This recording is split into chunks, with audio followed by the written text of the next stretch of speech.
And then on into chapter 12, Seward and Van Helsing return to Lucy's house and find the mother dead, Lucy comatose, and the servants all drugged. But then we also hear some more from Renfield, the crazy man.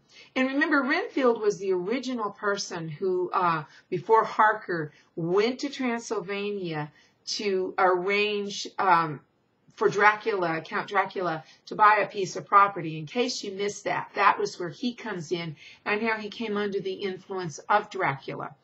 And at this point, Renfield has been totally crazy. He's been snatching flies and eating them. And then he gets better, and then he gets worse. And of course, he gets worse because of the arrival of Count Dracula in England.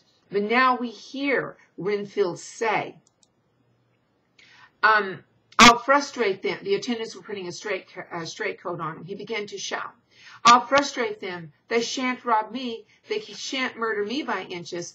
I'll fight for my lord and master.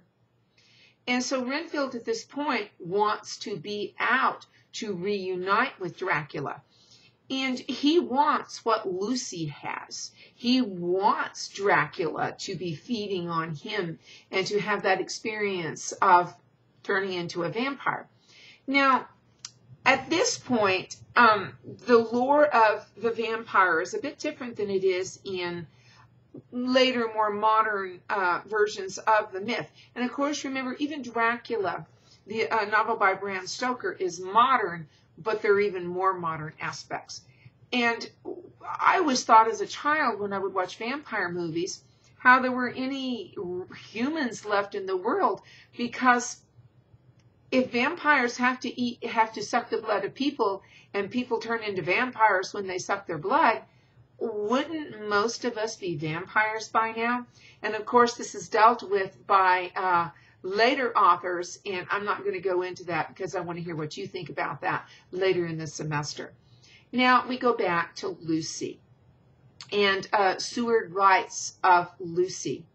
Lucy was breathing somewhat stertorously, and her face was at its worst, for the open mouth showed the pale gums. Her teeth, and the dim, uncertain light, seemed longer and sharper than they had been in the morning.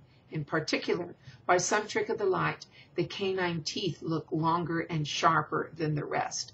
And of course, you know, and I know, and Van Helsing knows, and Harker would know if he were there, that Lucy, of course, is turning into a vampire. But at this point, Seward does not know that. And then Arthur comes into the room, and Lucy revives a little bit.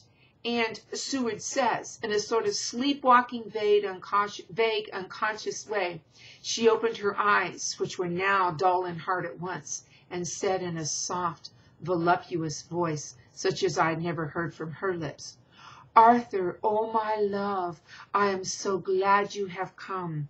Kiss me. And Arthur starts to kiss her, and Van Helsing comes between the two of them and will not allow Arthur to kiss Lucy. And of course, the reason why is because he doesn't want Lucy to be able to bite Arthur and thus spread the disease. And of course, they didn't think upon it as a virus like in some later tales of the vampires. But still, if Arthur were to be bitten, he too would start the trip to vampirism. And Lucy dies. Now, Lucy's death, we've talked about zombies. She's not going to become a zombie, but of course she is going to become a vampire. And in chapter 13, I found one comment by one of the characters to be rather macabre and strange, and that is the mortician who is attending to Lucy's burial plans. He says, she makes a very beautiful corpse, sir. It's quite a privilege to attend on her. It's not too much to say that she will do credit to our establishment. Okay. I'm not quite sure where the mortician is coming from there. And if any of you have any ideas about this, I'd be happy to hear about them. But Seward goes on to say about Lucy, all Lucy's loveliness had come back to her in death, and the hours that had passed, instead of leaving traces of decay's effacing fingers, had but restored the beauty of life, till positively I could not believe that I was looking at a corpse.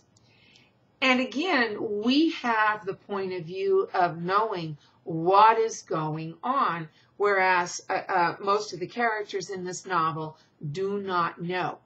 And then Van Helsing says that he wants to operate and cut off her head and take out her heart. And then Seward is absolutely appalled by this. And remember, Seward and Lucy had a little thing going before she met Arthur, and Seward is still quite enamored of Lucy.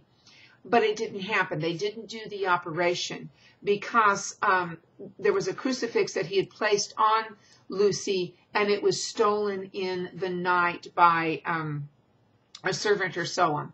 And what this means is that Lucy is, this was to ward off Dracula coming in and doing anything else. And when the woman steals the crucifix, Dracula perhaps came in, but also it perhaps allowed, I'm trying to think of how to phrase this, that Lucy was not kept in check as well as perhaps she could have been had the crucifix remained on her. And then we hear of Jonathan coming back, and there is a, I'm going to stop right there because I want a little bit more time to talk about the next thing coming up.